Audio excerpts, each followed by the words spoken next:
नमस्कार साथियों, आज हमारे बीच है निपुण पांडे। आप जो है सीडेक के संयुक्त निदेशक है, मुंबई में रहते हैं और मूल रूप से आप चंपावत के सिमल्टा गांव से हैं। हम आज उत्तराखंड ओपन यूनिवर्सिटी के सामुदायिक रेडियो हेलो हल्द्वानी में आपका स्वागत करते हैं। स्वागत है निपुण जी। नमस्कार अनिल, धन्यवाद। सीडेक जो कि सूचना प्रौद्योगिकी मंत्रालय के अंतर्गत काम करता है और इसकी स्थापना मार्च 1988 में हुई और भारत के तमाम और संस्थाओं के साथ भी आप लोग मिलकर काम करते हैं और एक तरह का जो एडवांस्ड कंप्यूटिंग है और डेवलपमेंट प्रोग्रामिंग है उसके लिए आप लोग काम करते हैं। तो निपुण जी, चंपावत के गांव सिमल्टा से आपकी यात्रा शुरू हुई। बचपन के कुछ अनुभव बताइए। जी, कैसी रही शिक्षा दीक्षा, कहाँ पढ़ाई करी? धन्यवाद अनिल। पहले तो आप का धन्यवाद, आपने मुझे यहाँ मौका दिया। तो मेरे बचपन की शिक्षा चंपावत के सिमल्टा गांव में हुई। वहाँ मेरी माता जी भी वहाँ के प्राइमरी स्कूल में शिक्षक थी। अच्छा। तो माता पिता दोनों वहाँ शिक्षक थे। पिताजी मेरे जीआईसी में शिक्षक थे। तो गांव से फिर थोड़े दिनों में चंपावत कस्बे में हम लोग आ गए शिक्षा के लिए, और फिर वहाँ जीआईसी चंपावत में से मैंने हाई स्कूल तक की शिक्षा ली। अच्छा। उसके बाद शिक्षा के लिए चंपावत से मैं बाहर की तरफ निकला और फिर लखनऊ में, उस समय तो राजधानी हमारी लखनऊ थी, तो लखनऊ जाके फिर मैंने 11वीं 12वीं की शिक्षा प्राप्त की और उसके बाद मैंने लखनऊ में ही इंजीनियरिंग की।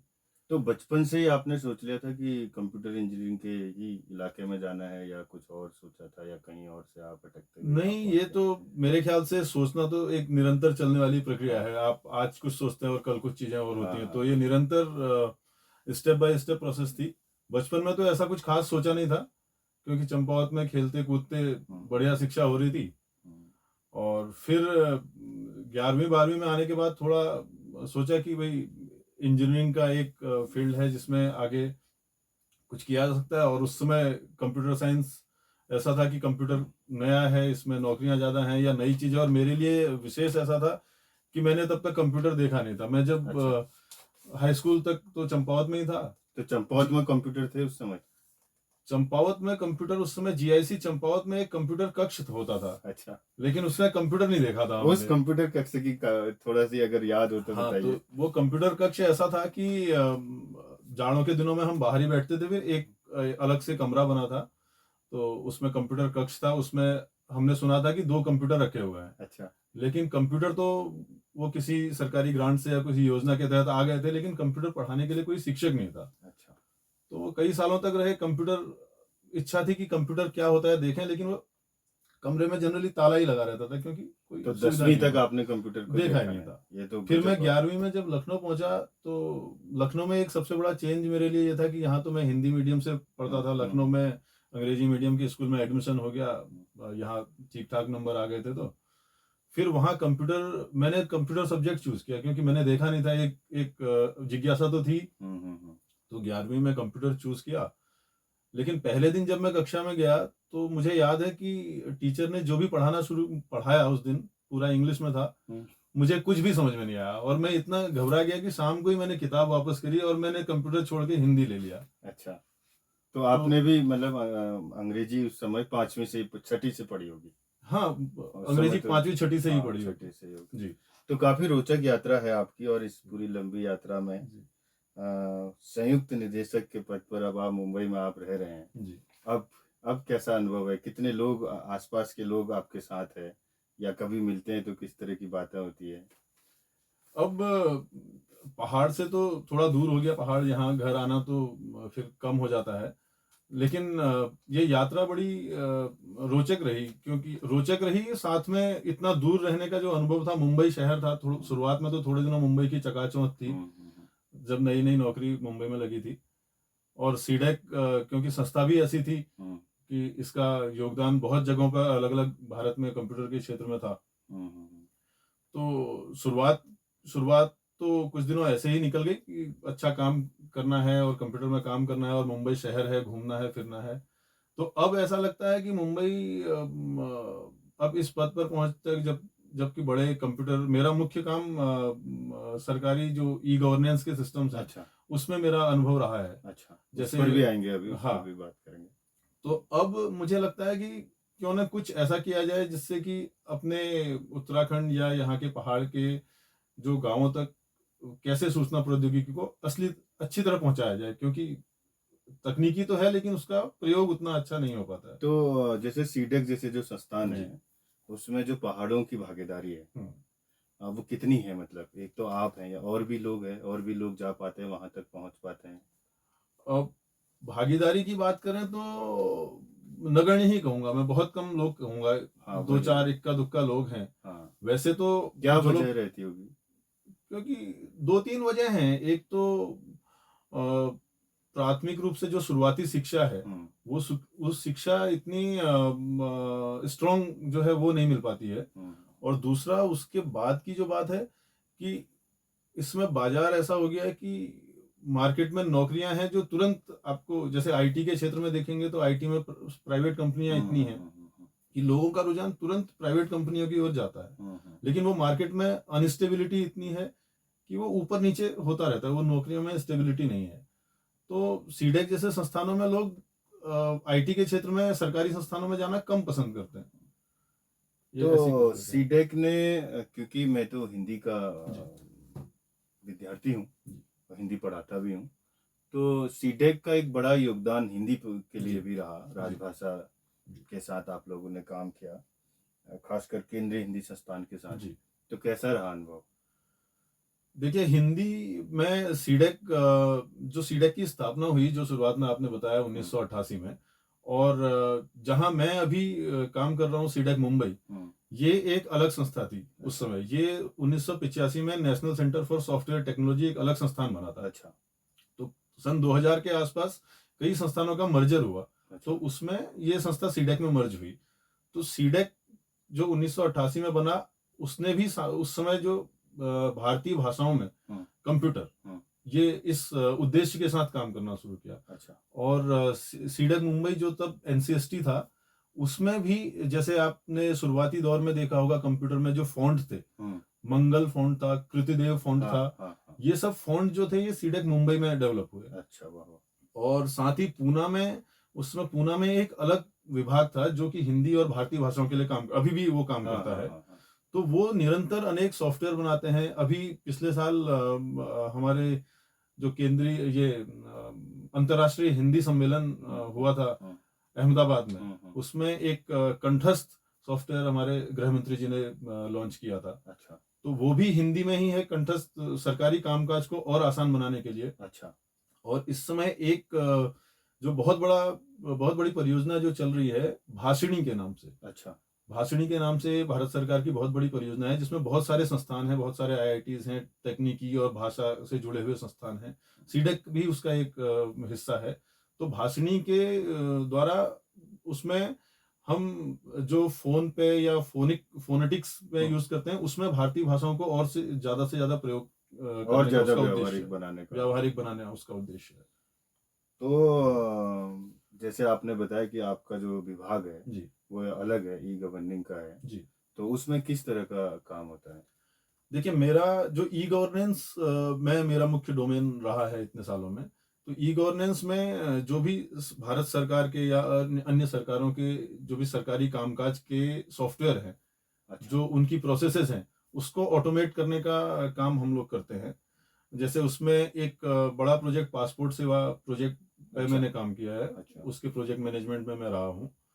तो वो मिनिस्ट्री ऑफ एक्सटर्नल अफेयर्स के साथ, विदेश मंत्रालय के साथ वो प्रोजेक्ट किया था। तो इसमें जितनी भी सरकारी संस्थान में जो उनकी पारदर्शिता और उनके कामकाज को कंप्यूटर में आसान बनाने के लिए हम काम करते हैं। जैसे नरेगा, मनरेगा इस वाले में बिल्कुल, भी कोई बिल्कुल, काम बिल्कुल, हो? अच्छा, बिल्कुल। तो नरेगा, ग्रामीण लेवल पर जो काम है वो ग्रामीण हाँ, हर लेवल पे बात करेंगे हम उसमें। ग्रामीण लेवल से, और जैसे सीडेक, ये प्रधानमंत्री ग्रामीण सड़क योजना है, अच्छा, तो उसका पूरा सॉफ्टवेयर भी, उसका पूरा प्रोजेक्ट भी सीडेक पूना में बना हुआ है। अच्छा, अच्छा, तो अच्छा, उसकी पूरी मॉनिटरिंग, रियल टाइम मॉनिटरिंग, और आपका जीआईएस के थ्रू उसका कहाँ सड़क बनी है, मैप में अच्छा, पूरा देखना, वो अच्छा, मॉनिटरिंग काम उसके थ्रू करते हैं। अच्छा, तो और दूसरा मेरा एक जो मुख्य प्रोजेक्ट है अभी मैं जिस पे काम कर रहा हूँ, वो भारतीय जो हमारा समुद्र है, अच्छा। और वो एक एक्चुअली एक ग्लोबल प्रोजेक्ट है, तो उसमें जितने भी कॉमर्शियल जहाज हैं अच्छा। समुद्र में, अच्छा। उनकी रियल टाइम ट्रैकिंग हम लोग करते हैं सैटेलाइट के थ्रू। अच्छा। अच्छा। तो ये तो काफी, मतलब काफी जी, अलग अलग काम अलग-अलग है। तरीके के, लेकिन ये अलग अलग सारी तरह चीज़ें से आप ई-गवर्नेंस इन्वॉल्व में हैं। ही आ जाती हैं, अच्छा। जहाँ पर अच्छा। भी आप गवर्नेंस जो अच्छा। आपकी है जैसे किसान कोऑपरेटिव, ये सो हाँ, इसके लिए भी। बिल्कुल, बिल्कुल, हाँ, बिल्कुल। ये सब इसी का। जी, जहाँ पर भी कोई गवर्नेंस की ज़रूरत है, चाहे वो छोटे लेवल पे हो, चाहे देश के या प्रदेश के लेवल पे हो, वहाँ पर उसको हम ई-गवर्नेंस के अंदर ले आते हैं। जैसे कि आप बता रहे थे कि आपने कुछ कुछ महाराष्ट्र के कुछ इलाकों में काम किया है। जी, वो वो। योजना थी हमारी, हाँ। जब हम शुरुआत में मैंने आपसे भी हाँ। संपर्क हाँ। किया हाँ। था। हाँ। उस समय हमारी योजना थी कि जो महाराष्ट्र के थोड़े सबसे, पिछड़े हुए हाँ, इलाके अति हैं। निर्धन इलाके जो जी, है। हाँ। जी, जहाँ आदिवासी लोग रहते हैं, जैसे गढ़चिरौली और उसके आसपास के जो इलाके हैं, वहाँ पर हमने वहाँ के नागपुर यूनिवर्सिटी के डिपार्टमेंट से भी बात की थी। तो अच्छा। हमारा उस समय योजना थी कि हम कुछ एक ऐसा सिस्टम बनाएँ या सप्लाई चेन सिस्टम को, क्योंकि वो लोग जंगल से अपनी आजीविका पर निर्भर हैं। हम्म। और वहाँ के लोग जंगल से अपने उत्पाद बनाते हैं, लेकिन वो उत्पाद बाजार में सही तरीके से पहुँच नहीं पाते हैं। उनको हम्म। उसका रियल दाम नहीं मिल पाता। तो हमारी योजना थी कि क्या हम उसमें कुछ आईटी के माध्यम से कहीं पर उसमें इंटरवेन कर सकते हैं, कहीं सहयोग कर सकते हैं। तो हमने कोशिश की, लेकिन अभी वो बहुत आगे नहीं जा पाया है। क्योंकि सेम इसी तरह की जो समस्याएं हैं वो उत्तराखंड में भी है। बिल्कुल, अगर बिल्कुल। जोड़ लें तो उत्तराखंड में हाँ, जो इसीलिए लोकल मैंने आपसे संपर्क लोकल किया था कि उत्पाद हम है या कहाँ उस कर तरह का सकते है, हैं। तो वो जी, उसमें आज भी समस्या बनी हुई है। सड़क, बिल्कुल। सड़क की दिक्कत है, नेटवर्क की दिक्कत है, जी, बहुत सारी दिक्कतें हैं उसमें। जी। तो मुझे लगता है कि भविष्य में इस तरफ कुछ ना कुछ जरूर बिल्कुल, होगा, बिल्कुल। क्योंकि अब आपसे मुलाकात हो गई है, बातचीत हो रही है। जी, तो निपुण जी, एक और सवाल है जो बहुत निजी सवाल है। जी। आपके समय का पहाड़ और आप जब इतने सालों बाद पहाड़ आते हैं तो उसमें क्या अंतर दिख रहा है? देखिए, मतलब तब दोनों ही चाहिए क्या उसमें, हाँ, नेगेटिविटी क्या पॉजिटिविटी बिल्कुल। है? देखिए, तब का पहाड़ अगर मैं कहूँ कि इतना समृद्ध नहीं था। हम्म। अब का पहाड़ समृद्ध तो है, हम्म। लेकिन अब के पहाड़ में लोगों की महत्वाकांक्षाएं इतनी बढ़ गई हैं कि वो अपनी दूरदृष्टि उनमें नहीं रह गई। वो तुरंत फायदे और मुनाफे की चीजों के लिए पहाड़ों को ज्यादा नुकसान पहुंचा रहे हैं, या हमारे जो प्राकृतिक स्रोत हैं उनको तुरंत नुकसान पहुंचा के अपनी महत्वाकांक्षाएं पूरी कर रहे हैं, ऐसा मुझे लगता है। क्योंकि सुविधाएं, सुख सुविधाएं बढ़ गई हैं, सड़कें हम्म। ज्यादा बन गई हैं, हम्म। चीजें हो गई हैं, जमीनें हैं लोगों के पास। तब जो जो कहेंगे जिसको सिंप्लिसिटी थी, या जो वो एक पहाड़ी तरह का, सादगी हाँ थी, वो हाँ। सादगी अब वो अब नहीं अच्छा बची है, अच्छा, मुझे आपको लगता वो है। थोड़ा सा कम लगती है लोगों में। हाँ, अब लोग ज्यादा प्रोफेशनल हो गए हैं, या हम्म। महत्वाकांक्षी हो गए हैं। तो तो मुझे समाज में भी एक विघटन सा हाँ जो आ हाँ गया हाँ, है, थोड़ा सा दूरियां बढ़ मतलब गई जो हैं। सामूहिकता है उसको सामूहिकता खत्म नुकसान, हो रही है, खत्म बिल्कुल हो खत्म गई है। हो रही है। जब अब आप जाते हैं गांव जी, में, तो गांव का लोगों का क्या रिस्पॉन्स रहता है? वो तो जानते होंगे कि ये तो सीडेक के जो है संयुक्त निदेशक है। जी। तो किस तरह का माहौल रहता है जब? देखिए, गांव में फिर वही अलग अलग लोगों का अलग अलग तरह का हाँ, रिस्पॉन्स क्योंकि मिलता है। कुछ कंप्यूटर लोग, तो एक अलग तरह की चीज है ना, हाँ, उसमें से अब मुझे आज, लगता है कि 100% लोगों में से आज भी जो है केवल 40 या जी, 30 लोग परसेंट ही लोग ही समझ पाते हैं सीडेक के बारे में। मुझे ही खुद ढूंढना हाँ, पड़ा बहुत सारी जी। चीजें। जी, देखिए, सीडेक के बारे में तो लोग कम समझ पाते हैं, लेकिन कंप्यूटर तो आज हम्म। आप कहेंगे अधिकतर सबके हाथ में हाँ मोबाइल के हाँ रूप में हाँ है। हाँ हाँ। और वो मोबाइल के रूप में उनके हाथ में आने के बाद वो समझ नहीं पा रहे हैं कि वो किस तरह से उनको नुकसान पहुंचा रहा है। हाँ हाँ हाँ, मैं उसी तरफ आ रहा था। जी, क्योंकि आप टेक्नोलॉजी से जुड़े हैं, तो ये जो लगातार जैसे कोरोना के बाद जी, खासकर स्कूलों में या और जगह, तमाम सारी जगह में जो मोबाइल से जो पढ़ाई हो रही है, हम्म। उसको आप कैसे देख रहे हैं? मतलब अभी क्या वो बच्चों के लिए ठीक है, या किस तरह से देख पा रहे हैं उस सारी चीज को? क्योंकि अगर आप पहाड़ पर जाएंगे तो एक वाकया है जिसमें ये था कि एक बच्चे ने अपने पिताजी से कहा कि हम गरीब है क्योंकि हमारे पास एंड्रॉयड फोन नहीं है। जी, तो ये जो कोरोना पीरियड की बात है, जी, तो फिर उनको दिया गया, क्योंकि सारा ही उस दौरान में सारा जी, होमवर्क या स्कूल की जो भी जानकारी थी जी, वो एंड्रॉयड फ़ोन में ही आ रही थी। बाद में हमने देखा कि जो थोड़ा पढ़ने लिखने की जो बच्चों में प्रवृत्ति थी, हम्म, अब वो, मतलब ऐसा मेरा मानना है बतौर ऑब्जर्वर, जी, बाद में बच्चों ने क्या किया कि उसमें बच्चे अब क्या करते हैं कि उसमें गेम वेम खेलते हैं। जी, गांव में जो एक सामूहिकता थी, जी, या गांव में क्या, शहरों में भी शहरों में वो सामूहिकता, अगर 4 लोग दिखते हैं तो अलग अलग बैठे हुए अपने में मगन भी दिखते बिल्कुल। हैं। तो आप कैसे देख रहे हैं इन सारी चीजों को, कि ये वाकई कोई अच्छा बदलाव है या इसके पीछे क्या है, मतलब नहीं, ये क्या निश्चित लगता तौर पर अच्छा बदलाव तो नहीं कहेंगे इसको। जिस तरह से तकनीकी का दुरुपयोग, मैं इसको कहूंगा कि तकनीकी का दुरुपयोग कर रहे हैं, या हम जाने अनजाने उस चीज में फंस चुके हैं, तकनीकी के जाल में। कोरोना की जब हम बात करेंगे तो वो तो ऐसा समय था जब हमारी मजबूरी थी, और उस समय तकनीकी का यूज करके हमने जो भी किया या जो भी सीखा वो हमारे लिए एक अच्छी चीज थी या फायदेमंद चीज थी, क्योंकि हम सीख पाए। लेकिन अब आज के समय में, कोरोना के बाद, मैं समझता हूँ कि तकनीकी जो शिक्षा, बच्चों में शिक्षा मोबाइल या ऑनलाइन माध्यम से है, वो एक सहयोगी माध्यम के रूप में होनी चाहिए, ना कि प्राथमिक माध्यम के रूप में होनी चाहिए। क्योंकि सहयोगी, इंटरनेट में सूचना का भंडार है, इतनी सारी चीजें हैं, बहुत सारी बहुत सूचनाएं सारी हैं, सूचनाएं हैं, वो उनको सब ग्रहण हमको। करने के लिए भी एक जी, खास किस्म के विवेक की जी, जरूरत है। जी, बिल्कुल। तो वो विवेक कैसे डेवलप करेगा, उसके लिए आप लोग कोई नया विवेक सॉफ्टवेयर बनाएंगे या कि नहीं, उसके लिए कोई ह्यूमैनिटीज या किसी इस तरीके का डोमेन उसको डेवलप उसको करेगा? तो ह्यूमैनिटीज के और सोशल साइंसेज के डोमेन को मेरे ख्याल से डेवलप करना पड़ेगा। हाँ, तो क्योंकि वो मतलब समझ की उसमें से क्या ग्रहण करना है और क्या नहीं करना है, और कब सबसे मतलब ग्रहण, अगर बुरा ना भी कहें तो सबसे जरूरी चीज जो हमारी होती है, समय। आप आज गांव में चले जाओ या शहर में चले जाओ, आप छोटे बच्चे, 5 साल के बच्चे से लेके आप 80-85 साल के बूढ़े आदमी तक के हाथ में मोबाइल ही देखोगे। तो जो सबसे नुकसानदायक चीज है कि वो आपका समय खा रहा है और आपको पता नहीं चल रहा है। जी, आप तो उत्तराखंड मुक्त विश्वविद्यालय का जो सामूहिक जी, रेडियो है हमारा, हेलो हल्द्वानी, ये बहुत सारे गार्जियनों तक भी पहुंचता है, जी। केवल विद्यार्थियों तक ही नहीं पहुंचता। तो आप क्या कहना चाहेंगे इसी मुद्दे पर? देखिए, अब उत्तराखंड मुक्त विश्वविद्यालय है, इसका मुख्य माध्यम तो मेरे ख्याल से ऑनलाइन ये आपकी शिक्षा प्रदान करना है। तो जो जिनके पास वो सुविधा नहीं है, वो इसको अच्छी तरह से, इस शिक्षा को इस माध्यम से ले सकते हैं। लेकिन हमें ये ध्यान रखना होगा कि हम इसके जाल में न फंसे, इस इंटरनेट और ऑनलाइन दुनिया के जाल में न फंसे, और सबसे जरूरी अपने समय को कैसे यूज करना है वो देखें।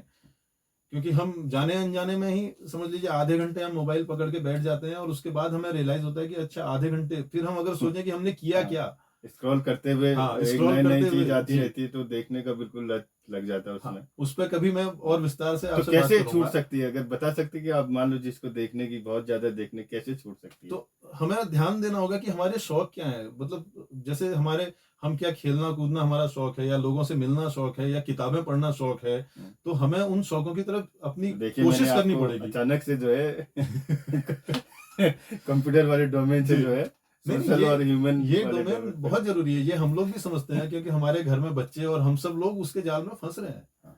और वो सूचना ऐसे है कि हम तक जबरदस्ती थोपी जा रही है, और हम उसमें फंसते जा रहे हैं। तो निपुण जी क्या कहना चाहेंगे हमारे युवाओं के लिए और विद्यार्थियों के लिए?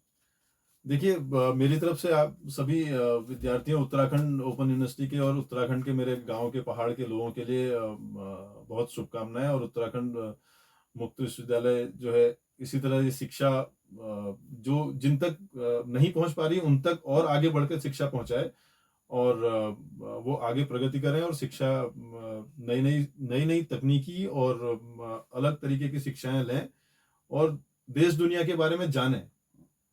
और जब कभी हमारी जरूरत पड़े तो उसमें मैं आपका सहयोग करने के लिए तैयार हूँ। बहुत शुक्रिया। तो ये थे निपुण पांडे, चंपावत के सिमल्टा गांव से, और एक बड़ी लंबी यात्रा के साथ अब आप संयुक्त निदेशक है सीडेक के मुंबई में। बहुत बहुत शुक्रिया, आप हमारे स्टूडियो में आए। धन्यवाद अनिल, बहुत बहुत धन्यवाद, आपने मुझे मौका दिया।